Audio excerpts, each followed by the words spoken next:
Hi, I'm Max from Games4Families. Today I'm going to talk to you about Doodles, which has proved to be one of our favourite family games.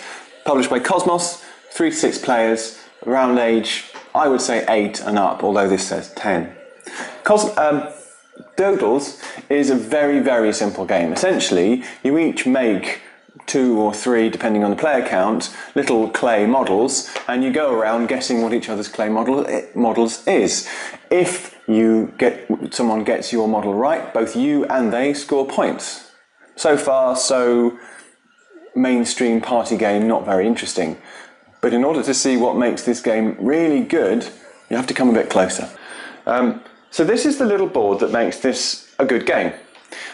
What you do is you make a little model, and let's say I am orange, and this is blue's model. I might choose to guess blue. So let's say I was orange here on the track. I'm going to move this little piece on, and I'm going to either ask a question, and they've provided some useful questions here which you can use or ignore, or you can get, if you move on to an ABC space, you can get the person to write there's a little piece of paper that goes here, and you get the person to write the first and then the second and then the third letter of the word. So you will then get number of points determined by the space you're on the track. So I would go forward 4 if I got it right, but they would also get points depending on how far around this track is. So if you're making a model, the key is to make it obscure but not too obscure. So for instance, this is a book. You can see the little bookmark at the edge and the way that the covers poke slightly above the inside. You wouldn't know what it is unless you know what it is, and that's the ideal. This is too easy. People would guess it's a book pretty much immediately. Believe me, they would. It may not come out in the video. And this is probably a bit too hard. And you might end up coming all the way around the back, which is all the way around, people guessing, having no idea, and coming off the end. Although I suspect if it's such a short word, you'd still get away with something like this. And that's one of the things that makes this so accessible. You can make something deeply rubbish and still win the game.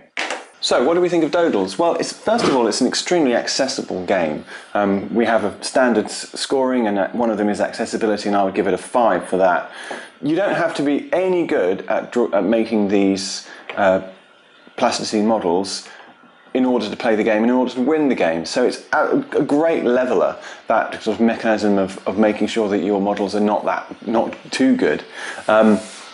So I think from that point of view, anyone can pick it up. And I said 8+ to actually play the game in a competitive way, but younger children can just make some models and just have a bit of a guess and a bit of a play. I think the limitation on younger children is actually just retaining what everyone has said. And actually I have seen people take notes on when playing this really quite simple game, but it is the way to really get on top of it.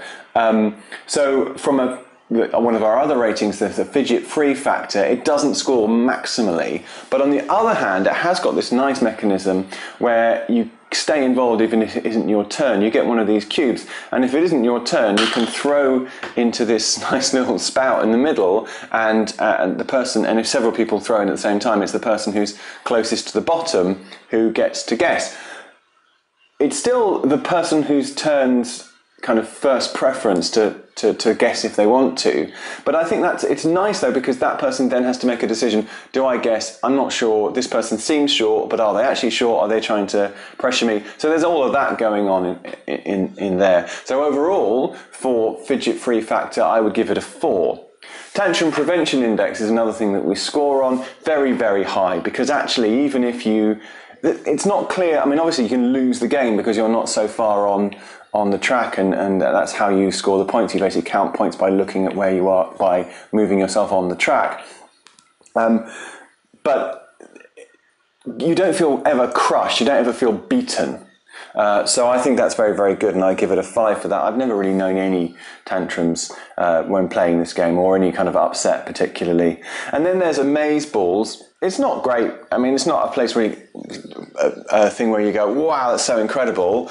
When someone does a really good guess, I suppose that comes close, but it's not a kind of rush game. It's a very chill game, and none the worse for that. But Amazeballs is not very high, so I'd only give it a 2 or 3 for that. Overall, though, I think this is an excellent family game. I think it's really gone under the radar. It came out in 2015, maybe just before the kind of rush of clever party games like Codenames that is now kind of established as part of the hobby.